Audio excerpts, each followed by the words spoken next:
Hi friends, அண்ணன் அடித்த அடியில் ஆலமர கட்சி சும்மா அரண்டு போய் நேராக ஏகே அவர்கள் காலிலே போய் விழுந்துட்டாங்க. ஸோ அதை விழுந்தே விட்டனே அப்படிங்கிற மாதிரி. ஸோ அந்தளவுக்கு ஒரு இழிவான அரசியல் இப்போ கையில் எடுத்துருக்காங்க. அதாவது பொதுவாக நம்ம வந்து பார்த்திங்கன்னா அந்த சினிமா சம்மந்தப்பட்ட விமர்சனங்கள், சினிமா செய்திகள் அதெல்லாம் நம்ம பேசுறது கிடையாது. ஆனால் அந்த சினிமா சுற்றி நிறைய காழ்ப்புணர்ச்சியாக கேவலமான அரசியல் பண்ண ஆரம்பிச்சிருக்காங்களா, அதனால் அதை பற்றி பேச வேண்டியிருக்கு.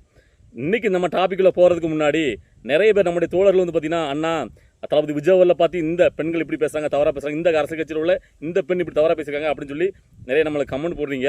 ஒன்று நல்லா புரிஞ்சுக்கிடணும். அதாவது நாம் என்றைக்குமே பெண்களுக்கு பதிலடியோ பெண்களை பற்றி விமர்சனமாக நமக்கு சேனலில் பண்ணுறது கிடையாது. ஏன்னா இது நான் பொல்லாதவன், ஓகேவா? ஸோ நான் எனக்கும் ஒரு கொள்கை உண்டு, ஓகேவா? நான் பெண்களுக்கு எதிராக எந்த ஒரு விமர்சனமோ எந்த ஒரு பதிலையும் கொடுக்க மாட்டேன். திரும்ப நம்ம கமெண்ட்டில் அதை கேட்காதீங்க. வேறு யார் எதை பேசினாலும் சரி அதுக்கு நீங்கள் போடுங்க, நம்ம ரிப்ளை கொடுப்போம், ஓகேவா? ஸோ அதாவது என்ன ஒரு இழிவான அரசியல் இன்றைக்கி நம்ம பண்ணிட்டு இருக்காங்க அப்படின்னு கேட்டிங்கன்னா, உங்களுக்கே தெரியும். யாருக்குமே மேலே உள்ள கட்சி, அதாவது இங்கே உள்ள ஆலமர கட்சியோட சீக்ரெட் ஓனர் தளபதி விஜய் சொன்னார்ல, அவங்க வந்து பார்த்தீங்கன்னா தேசிய விருது அஜித்குமார் கொடுத்தாங்க.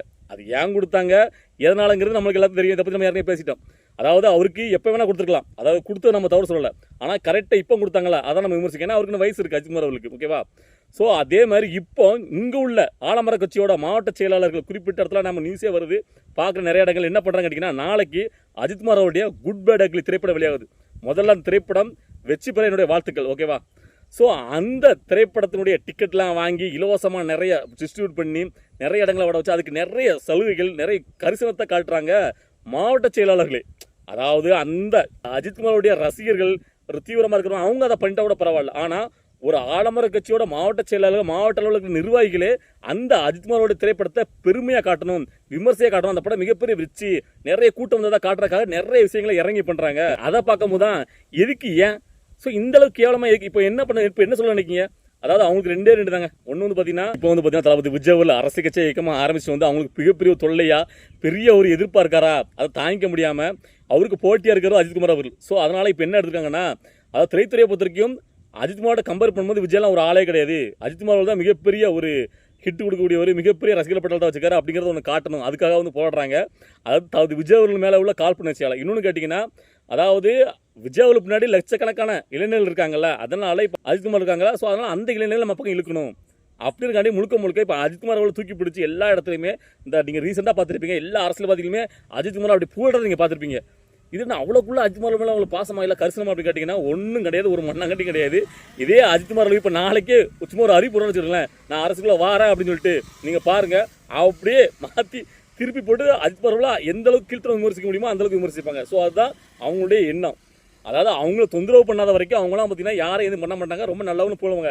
ஏன் விஜய் அவர்கள் இதுக்கு முன்னாடி எல்லா மேடைகளும் உயர்த்தி பேசலையா, நம்மளே பார்க்கல. ஏன் இப்போ ஆடம்பர கட்சியோட முதலமைச்சர் அவர்களே நான் விஜயோட திரைப்படம் தான் பார்ப்பேன் சொன்னார், இப்போ சொல்லுவாரா, சொல்ல மாட்டார்.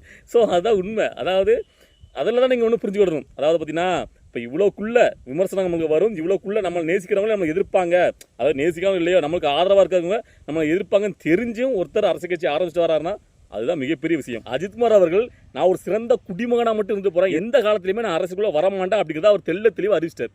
அதனால தான் அவங்கள பொறுத்த வரைக்கும் அவங்க பாட்டு அவங்க வேலையை பார்த்துட்டு போயிருந்தா அவங்க கண்டுக்க மாட்டாங்க. இப்போ விஜய் அவர்களும் சினிமாவில் மட்டும் நடிச்சுக்கிட்டு படத்தை ஹிட் பண்ணிட்டு கொடுத்துட்டு போயிட்டே இருந்தாங்கன்னா இவங்களும் தூக்கி வச்சு கொண்டாடுவாங்க. ஏன்னா ரெட் ஜெயிண்ட் தானே எவ்வளோக்குள்ள அவங்க படத்தை அப்படியே போட்டி போட்டு அவங்க படத்தை பெரியல. ஏன்னா குருவி படம் முதலாக உதயநிதி ஸ்டாலின் அவர்களே அந்த படத்தை எனக்காக நடிச்சே கொடுத்தாங்கன்னு சொல்லி ஒத்த காலம் நின்று விஜய் அவர்கள்ட்ட சொல்லியிருக்காரு, எப்பா எதுக்குப்பா விசால வச்சு கூட நடிச்சிக்க அப்படின்னு. இல்லை நீங்கள் தானே மொதல் படம் நடிக்கணும்னு சொல்லி அந்தளவுக்கு நீங்கள் நடிக்கணும் அவங்க ரொம்ப பிரியப்பட்டு இருந்தாங்க. ஸோ இப்போ அவர் அரசியலுக்கு வந்ததுனால தான் இந்த அளவுக்கு கால்பு வச்சு.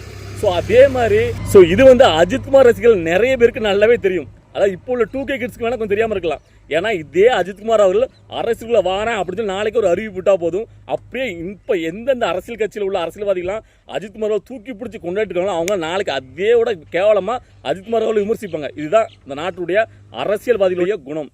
அவங்களால உண்மையெல்லாம் வந்து பார்த்தீங்கன்னா அஜித்குமார் படம் ஓடணும் நல்ல இடத்துலலாம் அவங்க இந்த விஷயத்த பண்ணலை. முழுக்க தளபதி விஜய் அவர்கள் மேலே உள்ள அந்த அரசியல் காழ்ப்புணர்ச்சி காரணமாக அஜித்குமார் அவர்கள் படத்தை கொண்டாடணும், அவரை தூக்கி பிடிக்கணும், அந்த இளைஞர்கள் நம்ம பக்கம் இழுக்கணும் தான் கங்கணம் கட்டிட்டு வேலை பார்க்காங்க. இதான் உண்மையான அஜித் ரசிகர்கள் புரிஞ்சுப்பாங்க. விஜய் ரசிகர்கள் ஆல்ரெடி தெரியும். ஏன்னா இப்போ வந்து பக்குவப்பட்டாங்க. ஏன்னு கேட்டிங்கன்னா முன்னாடி தான் அஜித்குமார் விஜய் மாறி சண்டை போடுறது. இப்போ தளபதி விஜய் அரசுக்கு வந்ததுனால இப்போ அவங்க பக்கம் முடிச்சுட்டு வராங்க. ஸோ சில பேர் வேணால் ஏதாவது தெரியாதவங்க பேசிட்டு இருக்கலாம். முழுமையாக தளபதி விஜய் ரசிகர்கள் எல்லாருமே அரசியல் பக்குவப்பட்டு அரசியல்வாதியாக மாட்டி வராங்க. ஏன்னா தளபதி விஜய் ஜெயிக்கணும்ல. ஸோ அந்த இடத்துல பயணிச்சுட்டு இருக்காங்க. நிறைய அஜித்குமார் ரசிகர்களுக்குமே இது நல்லாவே தெரியும், அவங்க பக்குவப்பட்டுருக்காங்க. ஆனால் இந்த கேவலப்பட்ட அரசியல்வாதிகள் திரும்ப தளபதி விஜயாவை நேரடியாக எதிர்க்க முடியாமல் அவங்க ஒரே கையில் எடுக்கிற ஆயுதம் கட்டிங்கன்னா இந்த இளைஞர்களுடைய சண்டையை மூட்டி விடுறது. எப்படியா சான்ஸ் கிடைச்சாதா அதாவது பார்த்தீங்கன்னா இவங்களே ஃபேக் ஐடி வரைக்கும் நம்ம நிறைய தடவை சொல்லிட்டோம், திரும்ப சொல்ல வேண்டாம். அதாவது உண்மையிலே பார்த்தீங்கன்னா அஜித்குமாரோடைய ரசிகர்களோ உண்மையிலே விஜயோடைய ரசிகர்களோ வந்து பார்த்தீங்கன்னா இப்போ சண்டை போடுறதை நிறுத்திட்டாங்க. எனக்கு தெரிஞ்சு மேக்ஸிமம் அதாவது முன்னாடி போட்டே இருந்தாங்க, இப்போலாம் பார்த்தீங்கன்னா அந்தளவுக்கு சண்டையே கிடையாது அவங்களுக்குள்ள. ஏன்னா 2 பேரும் ஒற்றுமையாக அவங்க படத்தை இவங்க பார்க்க, இவங்க படத்தை அவங்க பார்க்க, அப்படி தான் போயிட்டு இருக்கு.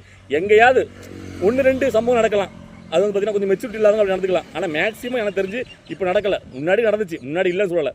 ஆனால் இப்போ அதை வந்து பார்த்தீங்கன்னா இவங்க ஏன் இப்படி ஆகிறாங்க, இப்படி இருக்கக்கூடாது, இவங்க சண்டை போடணும்னு சொல்லி இவங்களோட அரசியல்வாதிகள் நிறைய வேலை பார்க்குறாங்கப்பா. ஸோ அதனால தான் இப்படி ஒன்று இப்போ பண்ணுறாங்க. நாளைக்கும் பாருங்கள் சில இடத்துல ஃபேக் ஐடியில் உட்காந்துக்கிட்டு நிறைய பேர் மாறி மாறி ஒரு பக்கம் அஜித்குமாரோட ஃபோட்டோவையும் விஜய் அவரோட ஃபோட்டோவையும் வச்சுக்கிட்டு ஃபேக் ஐடியில் உட்காந்துட்டு மாறி மாறி திட்டி இப்படி ஒன்று கிரியேட் பண்ணுறாங்க. ஸோ யாரும் நம்பாதீங்க. அதாவது இந்த அரசியல்வாதிகளுடைய நிலைமை அப்படி ஆகிப்போச்சு. ஏன்னா தளபதி விஜய் அவர்களுடைய செல்வாக்கை பார்த்தோன்னே இவங்களுக்கு வேற எப்படி எதுக்குன்னு தெரில. ஏன்னா என்னெல்லாமோ ட்ரை பண்ணி பார்த்தாங்க, சினிமா சம்மந்தப்பட்ட நடிகர்கள் அங்கே அதாவது சினிமா ஃபீல்டு இருக்க எல்லாரும் கூட்டும் தளபதி விஜய் அவர்களுக்கு எதிராக கொந்தளிக்க வச்சு கதற விட்டாங்க. ஸோ அதுவும் ஒன்றும் செல்பெடுக்கல. ஸோ இப்போ வந்து பார்த்தீங்கன்னா அஜித்குமார் அவர்கள் கையில் எடுத்துருக்காங்க. ஸோ அவருடைய திரைப்படத்துக்கு பயங்கரமாக அதாவது பார்த்தீங்கன்னா என்னென்ன உண்டோ எல்லாம் அர்ப்பணி பண்ணுறாங்க. அஜித்குமார் படத்தை தூக்கி பிடிச்சி நம்ம அப்படியே ஒரு கரிசனம் காட்டி நிறைய விஷயங்களை அந்த ரசிகர்களுக்காண்டி பண்ணாங்கன்னா அந்த ரசிகர்லாம் நம்மளுக்கு பக்கம் வந்துடுவாங்க, அந்த இளைஞர் பக்கம்லாம் அப்படின்ட்டு ஒரு மனப்பாலம் தான் குடிச்சிட்டு இருக்காங்க. ஐயோ அந்த மனுஷன் அப்போவே அதாவது ஜெயலலிதா அவர்கள் பீக்கில் இருக்கும்போதே அஜித்குமார் அவர்களை அரசியல் கூப்பிட்டாங்க அப்படின்னு நியூஸ் அப்போவே பரவிச்சு. அப்போவே அவர் வேண்டாம், ஏன்னா அஜித்குமார் அவர்களை ஜெயலலிதா அவருக்கு ரொம்ப பிடிக்கும். அப்போவே தன்னுடைய கட்சியில் இவர் இணைக்கணும்னு ரொம்ப ஆசைப்பட்டாங்க. ஆனால் அஜித்குமார் அவர்கள் அப்போவே தவிர்த்துட்டார், நான் வரல அரசியலுக்கு அப்படின்ட்டு.